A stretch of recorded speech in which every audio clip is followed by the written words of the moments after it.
de sus directores.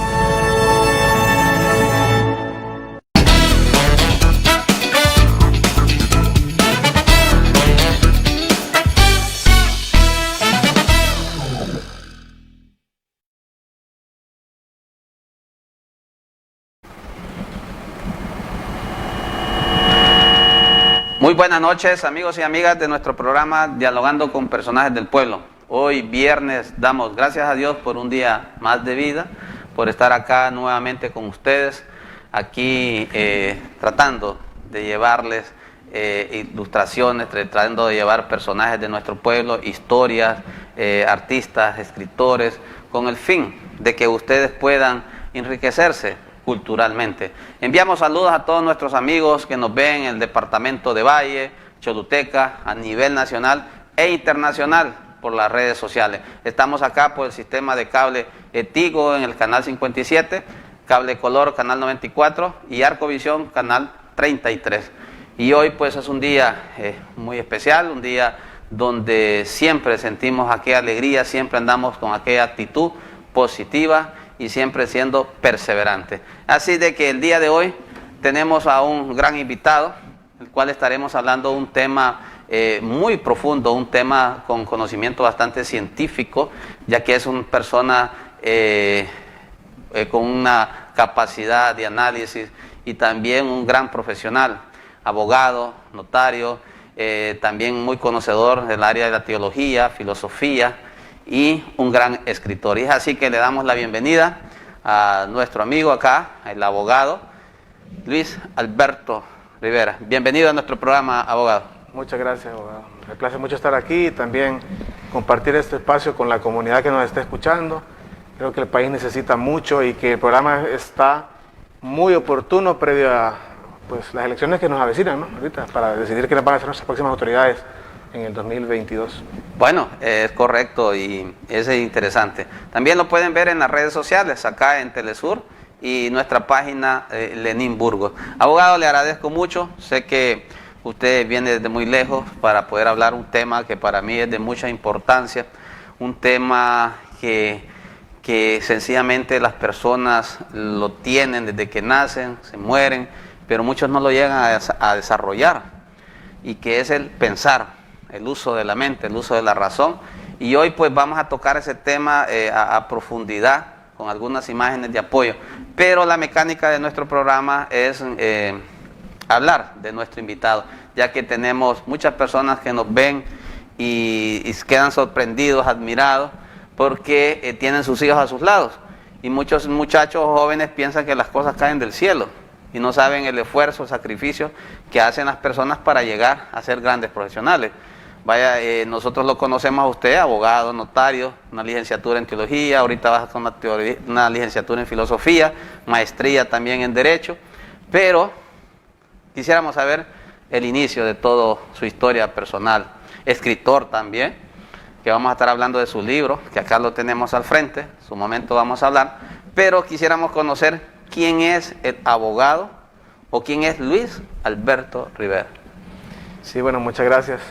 Nuevamente, buenas noches. Y bueno, para remontarme un poco atrás, nací en la ciudad de Tegucigalpa un 7 de enero de 1984, tengo 37 años. Mis padres son ceibeños, ¿no? Mi padre pues ya falleció, mi madre todavía está con vida. Y por aquel tiempo, pues la mayoría de mis años académicos en la primaria los cursé en el Instituto San Miguel, salesiano, ¿no? Ajá. Posteriormente estuve también en el Liceo Español, estuve graduándome en un colegio que pues ya ahora es extinto, que es el 15 de septiembre, pero muy, muy conocido en Tegucigalpa, muy querido también. Luego, pues mi licenciatura en Derecho, la estudié en la Universidad Tecnológica de Honduras, de la cual egresé en el 2012. Inmediatamente después apliqué a una beca para estudiar en el extranjero y pude estudiar en la hermana República de Costa Rica, en la Universidad Nacional. Y pues esa maestría muy orientada al tema de la administración de justicia, porque yo en ese tiempo pues laboraba para el Poder Judicial. Y pues esa fue la formación, con una orientación bien especial que es Derecho de Familia, de hecho, que es una orientación que pues en nuestro país no se le ha dado tanto esa importancia que tiene. Sabemos que aquí los posgrados en Derecho generalmente son en mercantil, en penal, ahora un poco laboral y Derecho administrativo, pero Derecho de Familia, el día de hoy todavía no es algo que encontramos que se encuentre de moda o muy afamado entre los colegas. Y luego pues volví en el 2013 y fue porque estuve estudiando a distancia la formación teológica en un seminario teológico pentecostal, denominado CETEP, que tiene su sede en Cihuatepeque, pero yo, como tuve que irme a la maestría a Costa Rica, entonces pues lo estudiaba a distancia. Estuve estudiando la maestría y la formación teológica al mismo tiempo, en paralelo, y vine a graduarme del seminario al volver de Costa Rica. Específicamente estuve en Heredia, en la ciudad de Las Flores. Ajá. Y luego pues en el tema de la tesis, de la maestría y pues mientras cursaba el diplomado de la pedagógica, ¿no?, en formación superior, conocí a alguien que ahora pues ha sido un buen amigo en el tema de filosofía y ahí entró por mí esta pasión de formarme también en un pregrado en filosofía y pues ahí estoy ahorita ya en mi práctica profesional. Y bueno, eso es lo que nos tiene el día de hoy acá, no poder reflexionar, entrar a ese famoso mundo de las ideas en las discusiones que son cotidianas, que no se encuentran de manera abstracta, y eso es lo más importante. No es un asunto de pensar únicamente que no, eso es para la persona que nada más le gusta pasar aislado leyendo, no. Todos los días tomamos decisiones que son basadas en análisis, profundos, superficiales, pero en análisis. Quiero pedirle disculpas porque ando un poquito mal por el cambio de clima, pero no es nada de COVID, nada de eso. Nada, tranquilo. Me gustaría saber si usted pequeño soñó en ser en lo que es hoy. Sí, soñaba más o menos en la adolescencia ya, soñé mucho en poder administrar justicia, fíjese, y pues se me hizo. Ya lo demás va surgiendo en el camino. Creo que uno comienza con una idea, hablando de esto que estamos el día de hoy profundizando, pero la vida, el mundo real le muestra a uno que no es todo idealización, que el mundo real también es duro. Entonces es una combinación de cosas, entre ideales y la vida diaria. Entonces usted pequeño, generalmente en la educación primaria uno piensa más que todo los conocimientos básicos, pero ya cuando está en el nivel medio ya empieza uno a soñar, a despertar, a ver qué camino poder recorrer. En efecto. ¿El derecho fue su decisión o le gustaba filosofía, teología, o en el ir más adelante de su camino le atrajo esa ciencia? Es que lo que sucede es que en mi familia hay varios colegas, ¿no? Entonces yo vi que era una carrera donde se podía realizar mucha labor social, y pues en efecto así es, y una carrera pues bastante independiente en el sentido económico, pues es una carrera que permite que el profesional pueda vivir dignamente, pues por lo menos, ¿verdad? Poder comer, poder salir adelante. Y bueno, ya en el camino de este mundo académico, que lo fui descubriendo en el tiempo, fue que me di cuenta que pues sí me gustaban otras cosas, ¿no? Como este asunto de preguntarme, más allá de una cuestión religiosa, institucionalizada, pensar en Dios, ¿no? Y cómo el ser humano puede alcanzar esta relación, ¿no? Y quién es Dios y quién es el ser humano. Así me introduje en el asunto teológico. Y posteriormente hay lecturas relacionadas entre teología y filosofía que me llevaron a mí después a estudiar la licenciatura en el grado el pregrado de filosofía. Le hago esta pregunta porque vaya, usted tiene una especialidad, no solamente una, sino que varias. Y muchos jóvenes nos están viendo y dicen, pucha, ¿cuánto tiempo voy a tardar en llegar a obtener la primera? Y algunos dicen, lo ven como lejos, va. Pero al ir del tiempo o ir avanzando uno en el ámbito profesional, siente aquella alegría.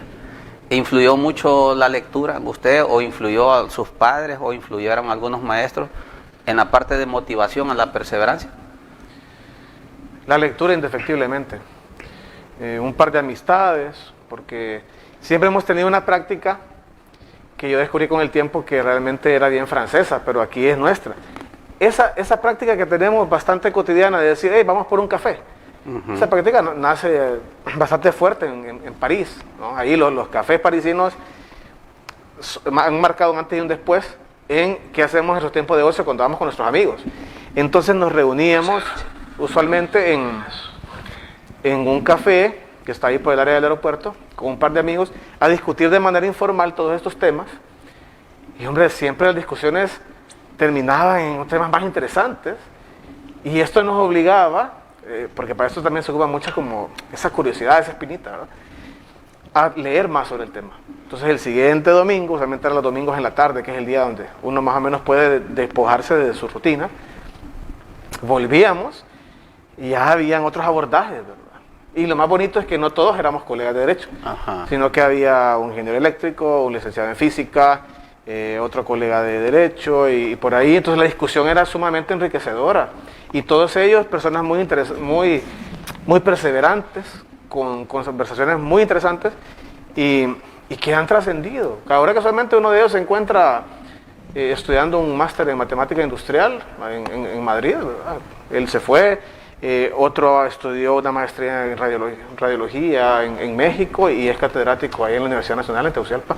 Y entonces es un asunto que, aunque a veces lo vemos como muy allá, muy lejos, la verdad es que está tan cerca como seamos de tenaces, ¿no? y de rigurosos con nuestras decisiones. Es importante. Bueno, tenemos acá al abogado y notario Luis Alberto Rivera Santos. Una persona que nos ha comentado de dónde ha surgido él, su nivel de escolaridad en la parte de Tegucigalpa, nació en Tegucigalpa y estuvo estudiando pues fuera del país, sacando su maestría, ¿va?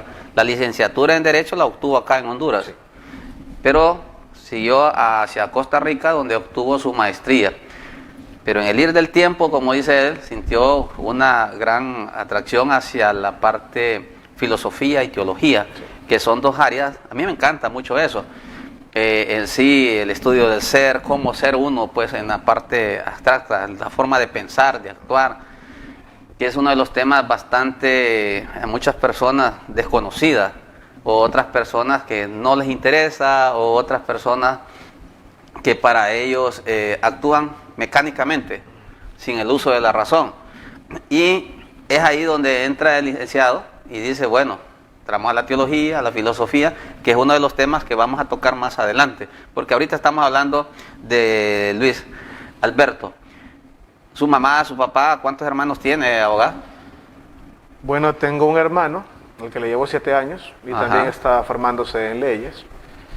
Y bueno, lo estamos animando también. Como ¿Su papá es abogado, su mamá? No, mi papá es licenciado en Administración Pública, una carrera que me llama mucho la atención. Tiene poca demanda de alumnos y que ha estado a punto de que la cierren, y cómo necesita el país a este tipo de profesionales, ¿no? Y mi mamá, no, mi mamá ha sido pues secretaria bilingüe y siempre ha trabajado en esa parte administrativa, ahora ya está retirada. Qué bueno, significa de que usted ha salido de ese humilde hogar, una persona pues con ese tipo de perseverancia para ir adelante. Y esa es la importancia, esto es lo que le digo a muchos jóvenes, a padres de familia que nos ven, de que hay que inculcarle a los hijos el estudio, la lectura sobre todas las cosas, para convertirse en una persona autodidacta. Total. Una persona de que se vuelva ya, los niños, cuando usted le inculca los libros, ya cuando llega a una edad adulta, se vuelven apasionados de los libros. Y muy interesantes, diferentes temas, ¿verdad? Porque a usted le encanta mucho lo que me quiere decir, la filosofía ahí, la parte teológica y también la parte legal, ¿verdad? Porque esa es su especialidad en esa parte. Bueno, entramos hoy con el libro. Recuerdo que cuando nosotros empezamos el proyecto del libro, nosotros vamos allá siempre a su bufete, donde envío saludos a Jessica, enviamos saludos a Fabiola, a Rosita, a Agner, que ese es el equipo de trabajo, ¿va? Ese es mi equipo. Son piezas fundamentales y que son muy conocidas y muy queridas, le diré, por el gremio del derecho en Choluteca y el departamento de Valle. Son personas muy especiales. Totalmente. Ese bufete no camina sin todo este equipo maravilloso. Sí, todo se complementa. Así es. Sí, y dice ella que cuando se me sale el indio, se me sale, dice Jessica, ¿va? Pero cuando con los amigos de derecho, de que bromea. Claro. Le enviamos saludos, nuestro cariño, nuestro aprecio siempre, le venimos conociendo y sinceramente les envío saludos. Los comentarios hacia ellos es muy excelente de parte de todo el gremio de abogados a nivel de la zona sur. Muchas gracias. Y ahí donde fuimos a su oficina y pudimos hablar de los libros, ¿va? De la literatura, y me dije, yo tengo un libro, y acá está el libro que se llama Rebeldía del Espíritu. En efecto. Así es. Entonces vamos a leer acá que dice, en la parte del reverso, Luis Alberto Rivera Sánchez, escritor, abogado por la Universidad Tecnológica de Honduras, egresado máster en Administración de Justicia, notario público, bachiller en Teología por el Seminario Teológico Pentecostal de Honduras, pasante de la licenciatura de Filosofía en la Universidad Nacional Autónoma de Honduras, diploma en Educación Superior por la Universidad Pedagógica, y pasante de maestría en Economía, también en el área de Economía, Finanzas en la Universidad Metropolitana de Honduras.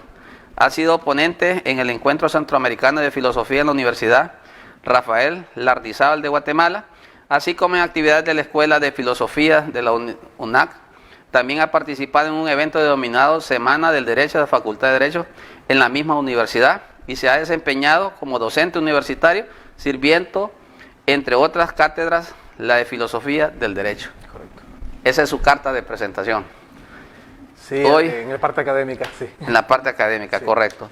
Pero hoy hablemos del libro. Perfecto. ¿Qué le dio a usted por hacer el libro Rebeldía al Espíritu?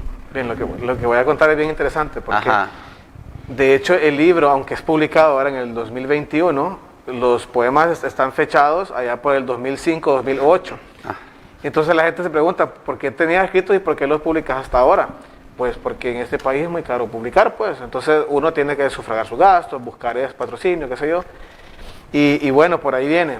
Entonces es poesía de mi juventud, ¿no? Diciendo de mis años de adolescencia, un poquito después. Y pues eso es lo que hay ahí. Está permeado de mucho idealismo, de mucho romanticismo, de mucha emoción, ¿no? Mucha visceralidad en ese sentido. Y pues me encantó. Realmente pude haber publicado poesía mía más contemporánea, otros géneros que yo escribo en prosa también, otras cosas, pero mi sueño era publicar mis escritos primigenios, ajá, lo primero, y pues así surgió la idea de hacer un conglomerado de 20 poemas. ¿Y por qué son 20 poemas? Pues porque uno de mis referentes en poesía es Pablo Neruda, el chileno Pablo Neruda, y uno de los libros que más me gustó de él fue 20 poemas de amor y una canción desesperada. Esos son 20 poemas, así, y son sus poemas de juventud. Entonces me gustó, creo que hay una buena dosis. Y el otro motivo por el cual es un libro nada más de 20 poemas es para motivar a los nuevos lectores. Aquellas personas que dicen, no hombre, yo veo un libro como Los Miserables de Víctor Hugo, con 1300 páginas, no quiero ni comenzar a leer eso, pues, o sea, ¿cuándo lo voy a terminar? Pero yo leo libros más pequeños, entonces uno siente que ya va cubriendo una hora, después me leo otro de 100 páginas, y voy comenzando ese hábito, y como usted sabe, el tiempo es lo que lo va formando a uno. Lo más difícil es dar el primer paso, pero luego ahí vamos. ¿Nos podría leer uno? Sí, claro. Vamos a ver, al que usted. Voy a leer uno que me encanta. Voy al índice para ver la página, porque no me la sé de memoria. Vamos a ver. Voy a leer La Voz de la Ternura, en la página 35.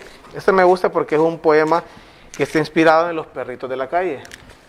Ustedes ven, hay muchos animalitos en la calle y ahora también hay muchos gatos en la calle. Dice La Voz de la Ternura, entre paréntesis, la voz de un perrito de la calle.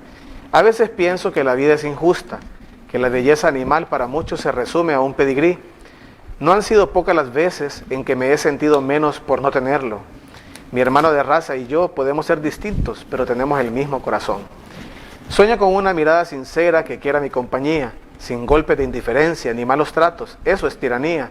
Un hogar que no sea un abandonado puente, un hogar que sea, de amor para mí, una fuente. Pero el sol sale desde un mejor porvenir, lo veo cuando observo a niños tratándonos con sinceridad, porque sé que un día la igualdad será real, y los que se dicen llamar seres humanos, serán más humanos. Definitivamente que la vida no es fácil, el frío a veces toca el alma, pero me da más frío la indiferencia de muchos. Por otro lado, no hay tanta comida en la calle, pero lo que más quiero es alimentar mi corazón con amor verdadero. Dicen los últimos dos versos: si los humanos supieran que existe la lealtad, que pueden recibirla de quien menos la esperan, que fuimos diseñados para amar y que nuestro mayor anhelo es tener un hogar. Puedo amar, es mi especialidad, puedo apoyar, tengo misericordia, Puedo cuidar primero muerto antes que dejarte. Puedo ser cada día mejor. Quiero que estés orgulloso de mí. Adóptame. Este poema, pues obviamente, ¿verdad? Yo me pongo en el lugar del animalito porque Sí. si ellos pudieran hablar, ¿no? Ha sido siempre mi cuestionamiento. ¿Qué no dirían, verdad? Entonces, motivando también, aprovechando la coyuntura del poema que leí, pues a la adopción, ¿no? Hay mucho animalito que prolifera por todas nuestras calles en el país y que necesitan hogar, y a veces estamos buscando nada más un animalito de raza, y no, pues necesitamos también controlar esto, esterilizar también a nuestros animalitos, ¿verdad? Muy bonito el poema. Rebeldía del Espíritu, uno de los libros pues escritos, ahí lo podemos ver en pantalla, escrito acá por el abogado Luis Rivera. Sí. Es una colección de 20 poemas, 20 poemas. pero ya vienen en otros libros. Sí, casualmente ya pues hace una semana aproximadamente pude hacer el esfuerzo económico de darle la última parte que le debía a mi editor para que me publique 2 libros que salen ahorita en la última semana de noviembre. Uno es de poesía también, pero más contemporánea. Ajá. Se llama La estética, Meridiano de la estética trascendental. Entonces, qué complicado ese nombre, ¿verdad? Bastante. La estética trascendental, para hablar rapidito, es un apartado de la crítica de la razón pura del filósofo prusiano Immanuel Kant, y allí habla del tiempo y el espacio. Entonces, yo digo que el arte se encuentra en medio, pero se llama Meridiano de la estética trascendental. Y el otro libro ya es prosa, es un libro de aforismos. Un aforismo, para los que no saben, son sentencias cortas, como quien lee en la Biblia los proverbios de Salomón, ¿no? Son cortos y van al grano. Pues eso es un aforismo. Así que escribí un libro de aforismos que tiene por ahí unas 60 y tantas de páginas, muy fácil de leer. Por ahí en su momento los voy a traer por acá. Excelente, ¿no? Y acá está abierto el espacio para poder presentar sus libros. Dice Raúl Flores, muy orgulloso de personas como Luis Rivera, que no se ha detenido en lo inculcado por generaciones y busca algo más. Orgulloso que sea mi amigo. Muchas gracias. Le envía acá Raúl Flores, le envía saludos. Saludos, Raúl. La importancia de escribir es algo pues maravilloso. Yo les digo a muchos, vaya, nosotros hicimos este libro que se llama Fragmento Histórico de Nuestro Pueblo. Y ese ejemplar lo traje yo hoy. ¿Ah? El regalo que usted me dio a Sí, mí. aquí le pusimos una dedicatoria. Muchísimas gracias. Y muchas veces dicen, no lanzamos porque no va a tener un beneficio económico. Pero para uno que escribe, el mayor obsequio, el mayor beneficio es cuando uno Totalmente. lo hace, ¿no? Y lo lanza ya al pueblo y se convierte ya en algo histórico también. Exactamente. Es algo histórico. Y al final, lo que le place más a uno es lograr en sí la satisfacción de hacer su libro. ¿Qué sintió usted cuando imprimieron su primer libro? Wow, yo recuerdo que fui a la casa del editor y él tiene una imprenta, es modesta, pues no es una casa, esa no es una casa editorial grande, ¿verdad? Y pues me dio mis cajas con los libros, me felicitó, le regalé un ejemplar y yo lo vi ya en mis manos y dije, es como tener un hijo, porque es que hay que, todo ese tiempo, los 9 meses que las damas llevan, ¿verdad?, ese ser en sus entrañas, pues uno lleva eso en la cabeza y hay que parirlo, y ahí está todo el esfuerzo.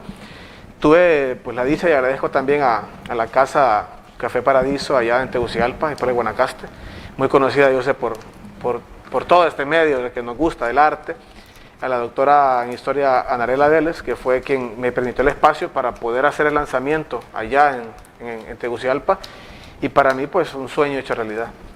Un sueño hecho realidad definitivamente, y eso me lleva a querer publicar más. ¿Por qué es importante esto? Porque leemos muchos autores extranjeros, y estoy muy contento por eso. Hoy en día me doy cuenta que más gente conoce a Gabriel García Márquez, ¿verdad? Conoce a Fyodor Dostoyevsky, Pablo Coelho, a toda esta gente, todos estos autores, ¿verdad? A Neruda y a Julio Cortázar, y está muy bien. Yo también he andado incursionando en eso, pero qué bonito es que nos leamos como hondureños, porque nuestra realidad es muy nuestra. Aunque pertenezcamos a una región geográfica, nuestra realidad es muy nuestra y solo nosotros la conocemos.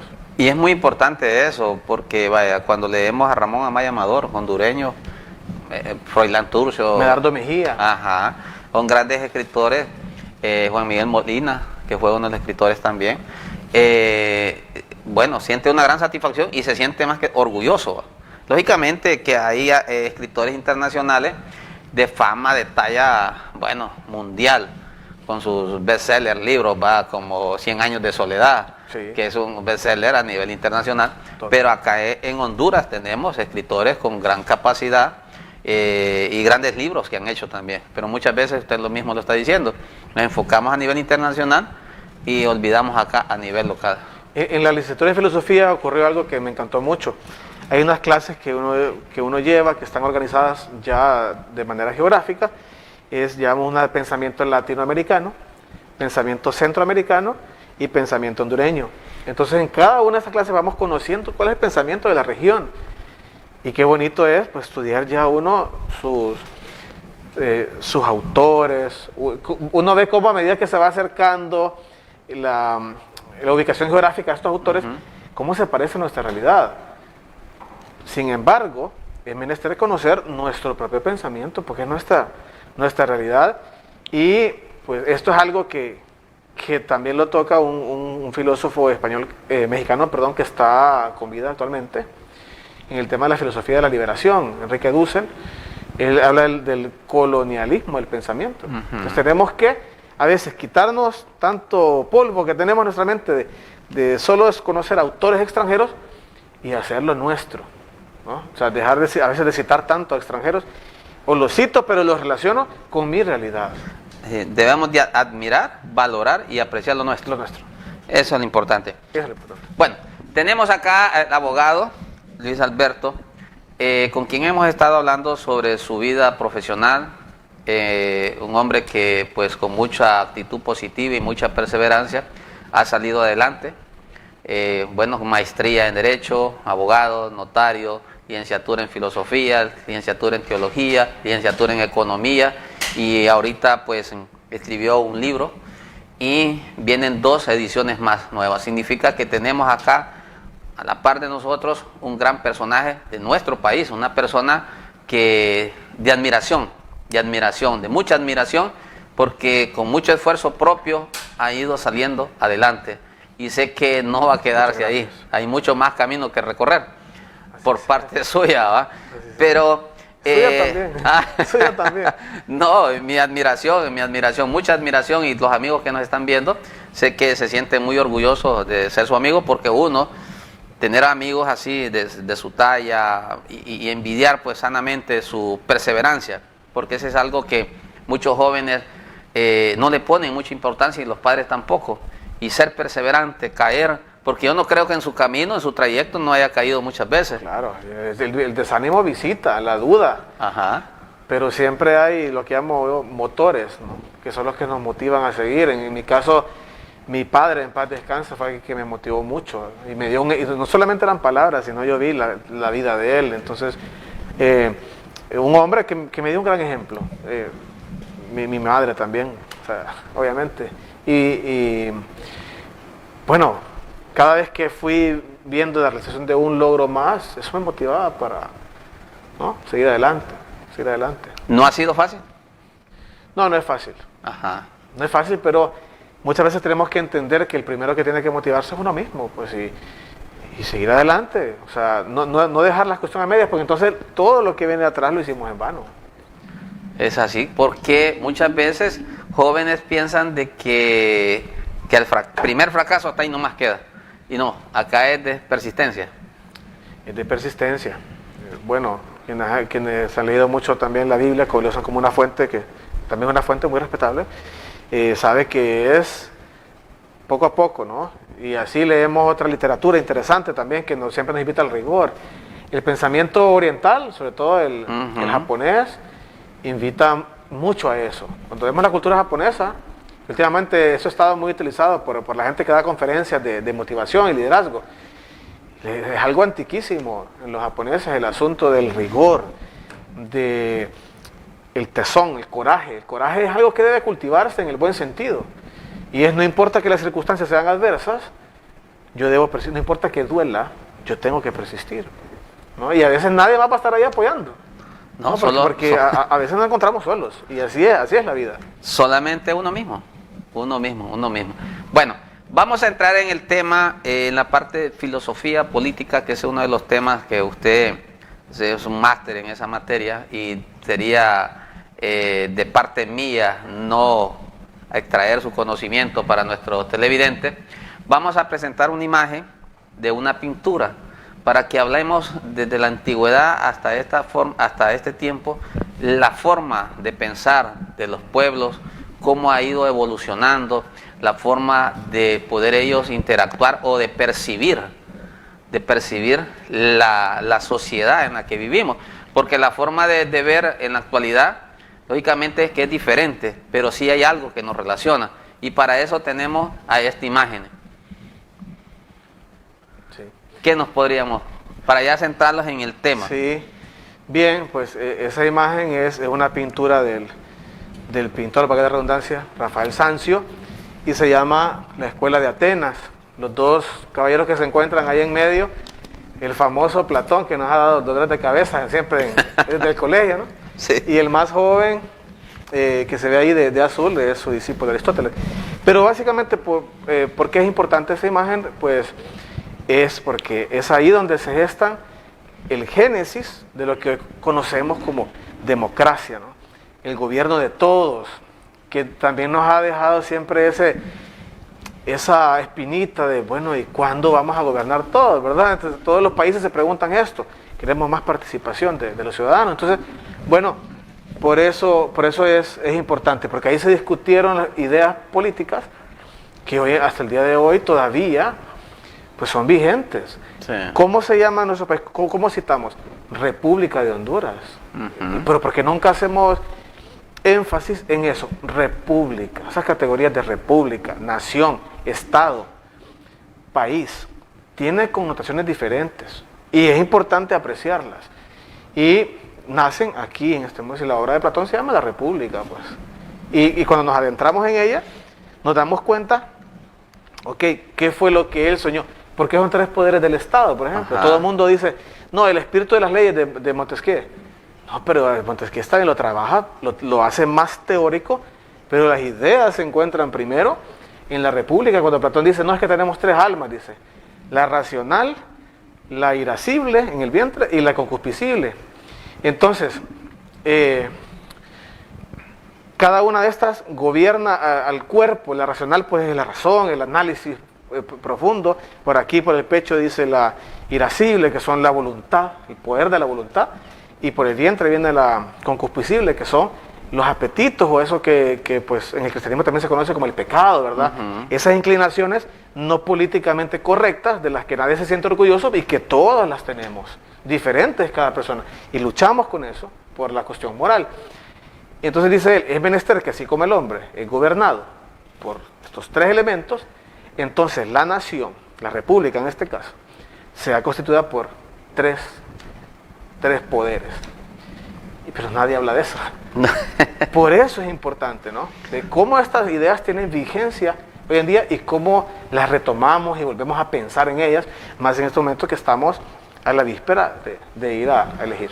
Y ahorita, como víspera de las elecciones que se están dando, muchas personas se sienten frustradas, se sienten decepcionadas y dicen, la política no sirve. Y ahorita que estoy viendo ese cuadro, esta pintura, cuando Platón, Aristóteles, que se decía que somos políticos por naturaleza, y como usted especialista, para usted, la política, ¿qué es la política? ¿Es buena, es mala o qué envuelve? Pues porque la política sabemos que es una ciencia, pero ¿cómo la ve usted? La política la hacemos todos los días, aún el que dice que no le gusta la política, porque simplemente es nuestra relación en comunidad de unos con otros. Claro, después con el tiempo se genera pues siempre una clase que le encanta ya dirigir los destinos de los países, pero el acto político es el acto de la polis, por eso se llama politiqueia, sería en el griego, pero no es la politiquería que hoy todo el mundo la ve de manera despectiva a veces, o peyorativa, no, es el acto político, servir a la polis, servir a la ciudad. Hace poco lo discutíamos cuando llevábamos bueno, que yo me encuentro en las últimas clases de la carrera, que pues tú puedes llevarla con la práctica, y que casualmente en el seminario de filosofía política hablábamos de esto. ¿En qué momentos se convierte la política de algo virtuoso a algo que ha tenido sus complicaciones, digámoslo así? Bueno, entonces todo el mundo le echa la culpa a Maquiavelo, ¿no? Es que Maquiavelo, que el fin justifica los medios. Que con su libro El Principito. El Príncipe. Dicho sea de paso, el fin justifica los medios no lo encontramos ni al inicio ni al final. Se le adjudica a Napoleón haciendo unos comentarios a la obra. Pero él lo que hace es un tratado para quien era, pues, digamos, su jefe en ese momento, ¿verdad? Y de un consejo de gobernabilidad. Pero ahí digamos que le echan la culpa a él, pero no, digamos que se ha ido degradando o ha ido involucionando a veces y tenemos que rescatarlo. Y aquí no hablamos, ¿verdad? Como lo hemos dicho de manera extraoficial, no hablamos de personas ni de partidos políticos, hablamos de un problema que tiene connotaciones humanas. La política la hacemos los seres humanos. Entonces la política en sí como ciencia es buena. Claro que es buena. Ajá. Y todos hacemos política. Los actores que participan en la política son los que pueden llevarlo hacia el bien o hacia el mal. Así es. Y también tenemos que discutir esos conceptos de bien y mal, desde qué categoría. Ok, bueno, usualmente como buenos latinoamericanos tomamos estas categorías, pues la Biblia es lo que nos ha enseñado siempre, ¿no? Lo bueno y lo malo. Y cuando vamos más allá, porque somos un poquito más curiosos, pues nos damos cuenta que hay una rama de la filosofía que se llama axiología, que es el estudio de los valores. Y hay debates tan profundos hasta, por ejemplo, si decir, los valores son externos al ser humano, existen como esencias puras externas, o son nada más intrínsecos al ser humano. ¿Habrían valores sin el ser humano? ¿Tienen vida propia? O sea, hay sendos debates de eso, hay libros, hay bibliotecas llenas de esas discusiones. Entonces, en política, ¿cómo se ve, cómo se aborda el tema? Entonces hay corrientes como y hablo aquí a nivel teórico, ¿verdad? Nuevamente, no partidario, un liberalismo a nivel teórico es interesante, el utilitarismo, que casi nadie habla de utilitarismo. ¿Qué es el utilitarismo? Bueno, vamos a tomar decisiones para la nación, no con base en que si es muy bueno o si es muy malo y entrar en esos valores, no, en que sea útil para la mayoría. Y hay un filósofo del derecho y que también es economista, que yo recomiendo leer para todos los que estén interesados, se llama, su libro se llama Justicia para Erizos, y bueno, ahorita se me escapa el nombre de él, pero Ronald Dworkin, es estadounidense. Es un libro genial, porque él contrapone dos valores que tienen en cismas, discusiones, a toda la historia de la humanidad, y de cómo hacer política. Entonces dice, nos vamos por la libertad, como Estados Unidos, ¿verdad? Es el individuo, es la libertad económica, en todo el sentido, cuando vamos por políticas públicas de benefacción popular. No es el individuo, es el conjunto de individuos. Y lo que está de fondo ahí son dos valores. Por un lado, libertad, liberalismo, y por otro lado, igualdad. Y eso no se resuelve fácil, es un libro denso. ¿Y quién puede decir cuál es la fórmula correcta? Bueno, para el abogado, y para mí también lo comparto, las ciencias políticas puras en sí son buenas, son los actores. Vamos a ver esta imagen ahorita, donde se ve ya el actor como político, ahí, en su discurso. Estuvimos hablando ahorita del bien y el mal, sí. Y es aquí donde entra el político y se orienta al bien o al mal. Entonces, esa es una imagen representativa de muchas personas políticas, ¿va? Que están interactuando, previendo ya ahorita como antesala a las elecciones que se van a dar ahorita en este año acá en nuestro país. ¿Qué podemos hablar ahí respecto, licenciado? Bueno, hay un mensaje de fondo ahí muy interesante de las personas que están hablando. Es una práctica que se remonta a la Grecia clásica, el arte de la retórica, donde el que está hablando no necesariamente nos está diciendo la verdad, y es responsabilidad de sus oyentes saber desentrañar, escarbar y decir, bueno, ¿esto tiene sentido o no tiene sentido? Porque recordemos que no solamente se trata de prometer, es de que la promesa sea viable, sea realizable, y se nos diga el cómo se va a ejecutar. Y si esto, pues no es una, retomando obras literarias, una utopía como la de Tomás Moro. Tomás Moro. Hay grandes obras que son de este tipo utópico, ¿verdad? La utopía de Tomás Moro, la Ciudad del Sol de Campanella, la Ciudad de Dios de San Agustín, y así podemos seguir. Hombres que se inspiraron en algo que todavía no existe. Entonces, vemos esto y lo importante nosotros como ciudadanos responsables, hay que escuchar las propuestas formales y hay que razonar bien en cómo se van a tomar las decisiones.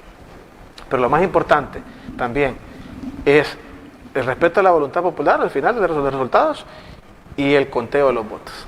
Porque eso sí lo dijo Napoleón una vez. Ajá. No gana las elecciones el que tenga más votantes, sino el que cuenta los votos. Porque podemos estar de acuerdo todos, no vamos a llevar a fulano al puesto magno de la República, pero si no se cuentan bien los votos, entonces no. Ahí es el que decide. Pero en la imagen que estábamos viendo, hemos visto esa imagen característica en todo partido. Bueno, aquí nosotros no nos metemos en ámbitos políticos, pero sí estamos hablando de la política. Así mero. Así mero. Y esta imagen es un ejemplo que cada vez que vienen las elecciones podemos verlos en toda la parte de televisión, en radio y todo. Y muchos con mensajes repetitivos. Sí. Decía el alemán que una mentira dicha muchas veces se convierte en una realidad. Y aquí mi pregunta es, a usted como especialista, es el nivel de ignorancia va hacia dónde. El receptor del mensaje repetitivo que siempre dice, bueno, voy a hacer esto y nunca hace nada. Y vinieron los 4 años y vamos a hacer esto y nunca hizo nada. Pero aquel gente siempre recibe el mensaje.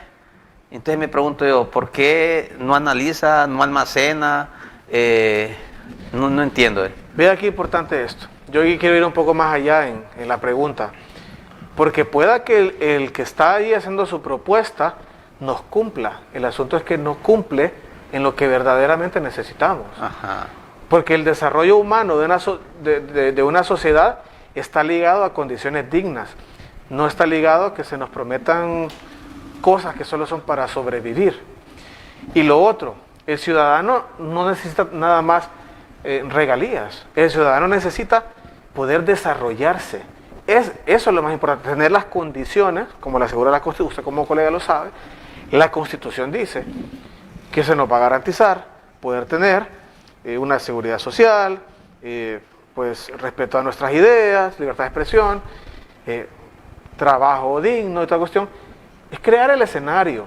Ya es responsabilidad nuestra cómo después nosotros seguimos pues trabajando en ello, como lo hemos estado hablando el día de hoy, ¿verdad? Cada quien cómo persevera en sus metas.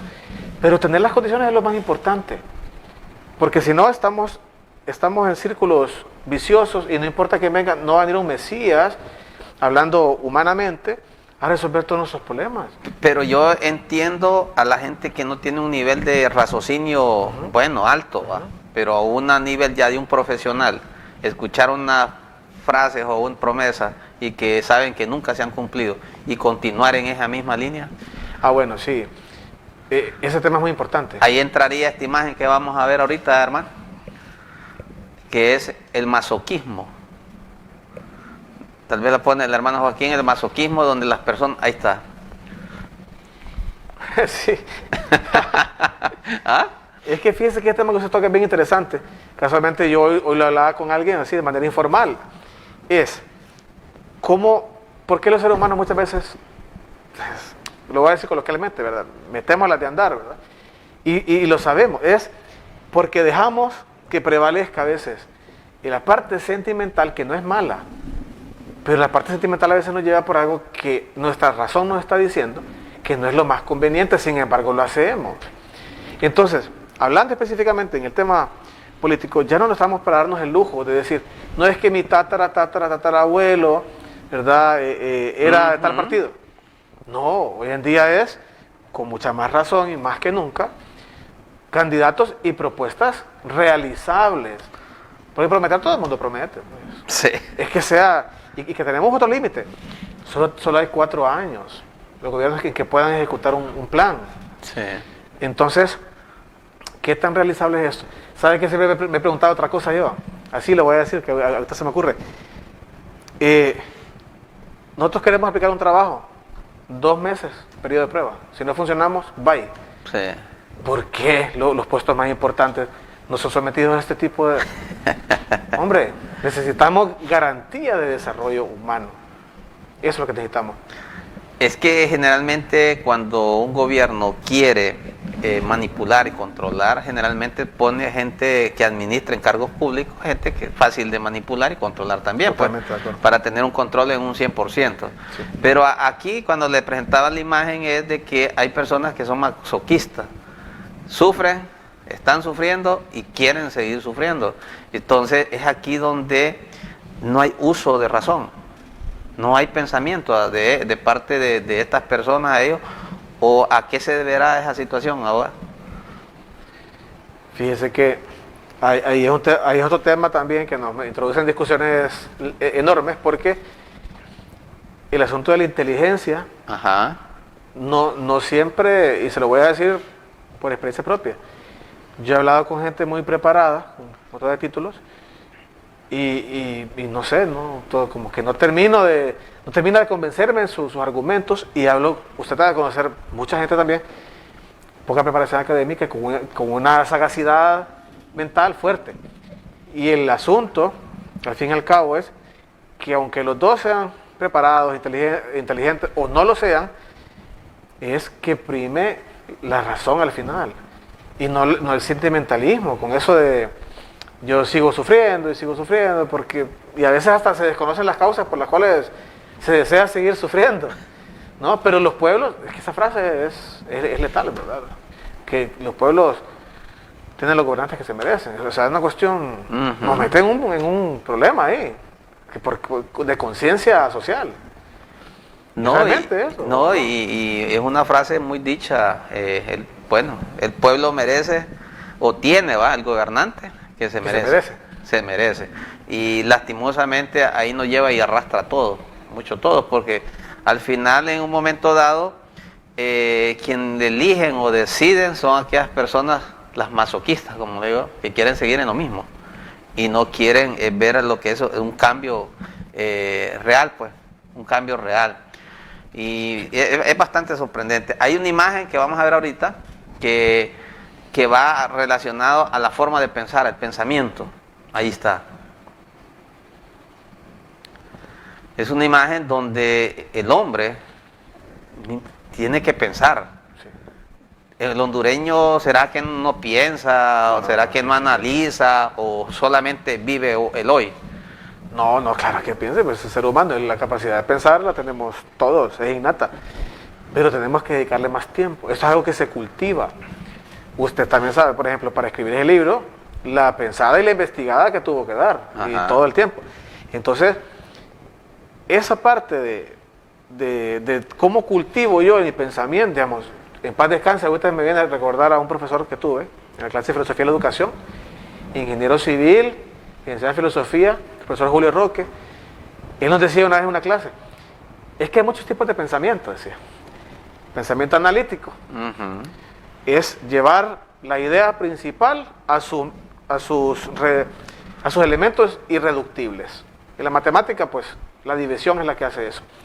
El pensamiento sintético es aquel que recoge de muchas verdades particulares un acercamiento a la verdad unitario. Y así. Y el pensamiento mecánico. ¿Cuál es el pensamiento mecánico?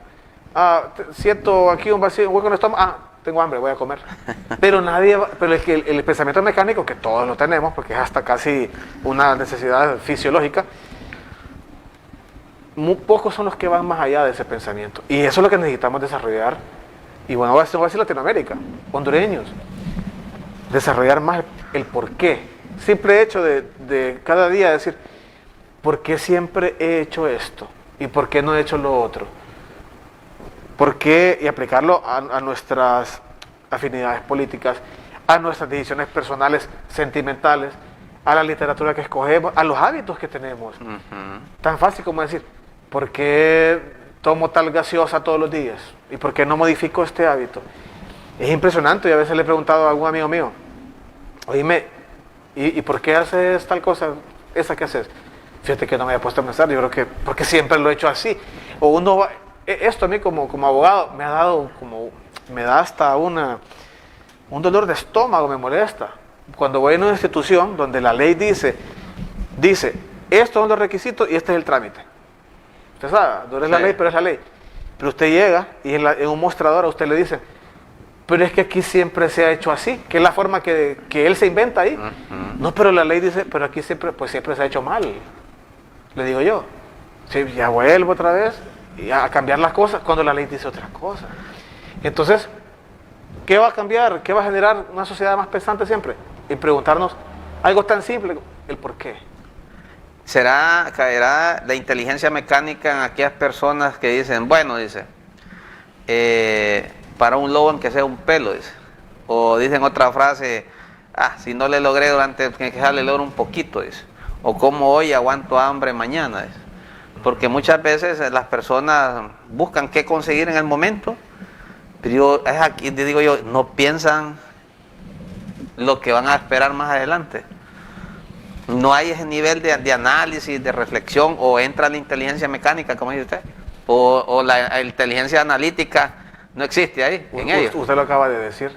Cuando es un pensamiento de supervivencia, de cómo resuelvo hoy y mañana no sé, es un pensamiento mecánico básico, casi instintivo. Instintivo. Pero o sea, es necesario ir más allá. Y las sociedades, sobre todo las europeas, lo conocen muy bien, el ir más allá. Ya usted habla con personas formadas en esos lugares o que viven en esos lugares y usted ve que son sociedades conscientes de sí. Y en esos lugares las personas que llegan a un puesto público dicen, no, yo más bien huyen a esos cargos porque saben que la sociedad que está ahí es una sociedad que les va a demandar, que les va a exigir. Porque como dicen todas nuestras constituciones políticas, que son muy inspiradas a la europea, el pueblo es el soberano. Pero no lo he entendido. El pueblo es el que manda. Lo que pasa es que todavía no se lo ha creído. Es correcto, y es por eso que vamos a ver esta imagen, hermano Joaquín. Ahí está. Ahí está, en semiótica, como dirían, a través de un símbolo. Ahí está lo que estoy diciendo, ¿verdad?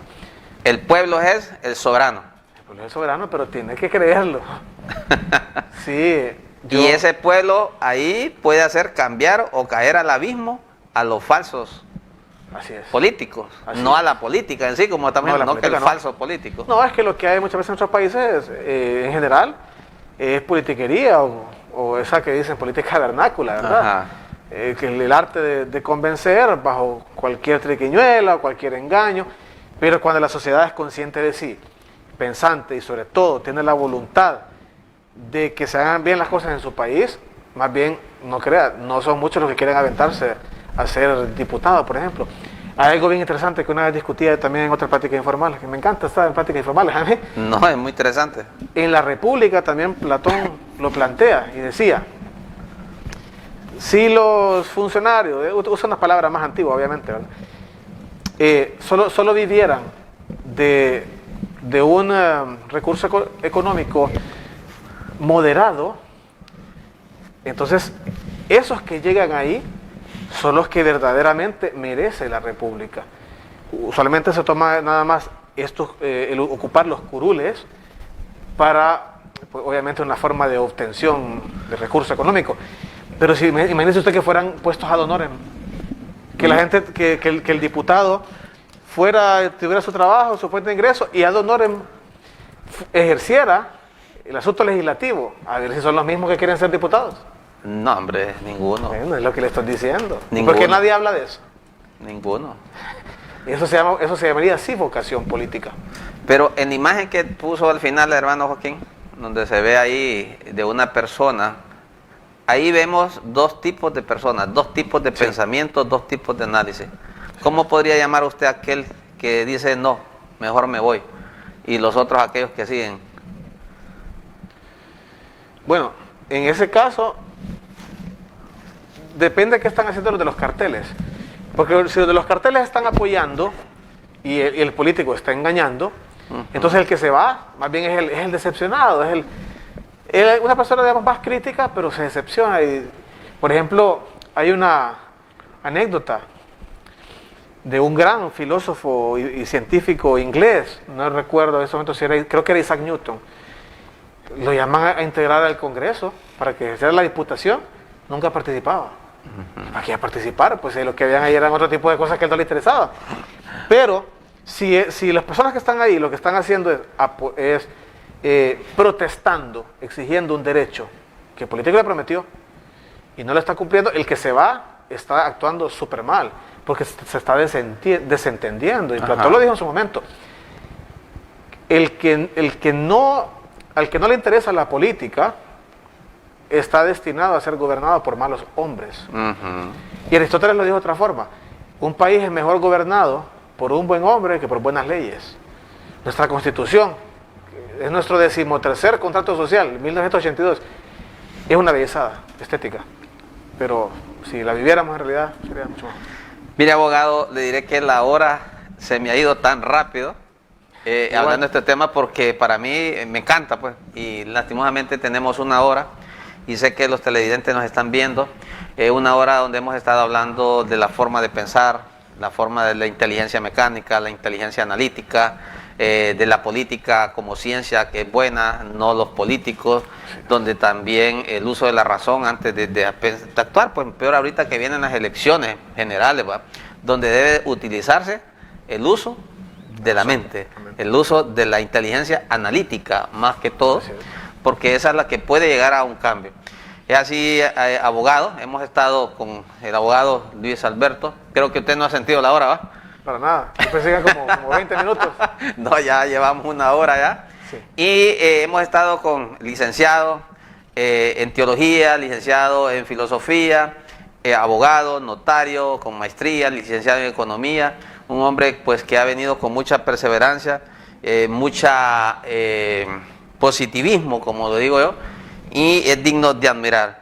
Aquí tenemos al abogado, al abogado Leo, creo que nos estaba llamando acá, bueno, le cortó la llamada, y le diré, abogado, que mi admiración y respeto. Es mutuo. Hemos estado hablando de la parte filosófica, teología no los metimos, vamos a ver si algún día hablamos de la parte teológica, muy bonita. Sí, muy bonita, y es un tema muy, muy sensible, le diré también, ¿va? Pero le agradecemos mucho, abogado. Me gustaría que enviara un mensaje a la población. Bueno, muy rápidamente, para no gastar más el recurso que no vuelve el tiempo, que pensemos bien las cosas ahorita antes de someternos a nuestras elecciones, buscar siempre los candidatos, propuestas realizables, y que no nos abstengamos, que vayamos. Le agradezco mucho. Y un mensaje a los jóvenes. Que perseveren, los límites se los pone uno mismo, ¿verdad? Y obviamente con la ayuda de Dios, uno hasta donde uno pueda, humanamente hablando, y que hay que soñar, porque mi sueño es que Honduras tenga un instituto científico fuerte, donde de aquí más bien, aquí venga gente a formarse en astronomía, en química, en física, en ciencias políticas. Lo podemos hacer. Muy interesante. Y vamos a hablar otro tema sobre la inteligencia artificial, que es una que le estoy diciendo que está evolucionando, y la parte de la filosofía, la sociología, antropología, toda va a ir rezagando. Bueno, el libro del abogado se llama Rebeldía del Espíritu. Lo puede encontrar en Choluteca. También, si usted está interesado, nos puede llamar a nosotros y nosotros también podemos proporcionarlo. Es un libro de poesía, 20 poemas muy, muy bonitos. Nos acaba él también de leer uno. Un poema sobre la parte de los cuidados de los animales bonitos. Y este es un libro que lo pueden adquirir y apoyar a nuestros propios escritores, apoyar lo nuestro. Es así. Vamos a darle una participación al abogado Leo. Buenas noches, abogado. ¿Puede bajar un poco el volumen a su televisor? Ok, muy buenas noches. ¿Cómo está, mi amigo? Aquí, pues, saludando y admirando mucho a mi buen amigo Luis, el abogado Rivera Santos. Pues yo también me toca compartir con él. Hay momentos que nos ponemos a conversar de todo lo que es los temas de la vida, y especialmente yo soy un hombre que lo admiro mucho por su corta edad y hasta donde ha llegado. Yo sé que es capaz de llegar hasta donde él se lo ha propuesto, ¿verdad? Entonces no me queda ninguna duda, y quiero felicitarlo esta noche porque sé quién es y sé la capacidad que está hecho. Así que felicidades, siempre adelante, mi amigo. Gracias, abogado. Cuídense mucho, que Dios lo bendiga. Bueno, gracias. Bueno, abogado, le agradezco mucho por estar acá en nuestro programa Dialogando con Personajes del Pueblo. Esperamos verlo más adelante con otros temas de mucho interés. El libro Rebeldía del Espíritu. Y también en las librerías de acá, de nuestro pueblo de San Lorenzo, puede escuchar puede encontrar el libro Fragmentos Históricos del Pueblo de San Lorenzo, acá en las librerías de nuestro pueblo. Es así que le agradecemos mucho a ustedes por su sintonía y esperamos verlos el próximo viernes. Buenas noches.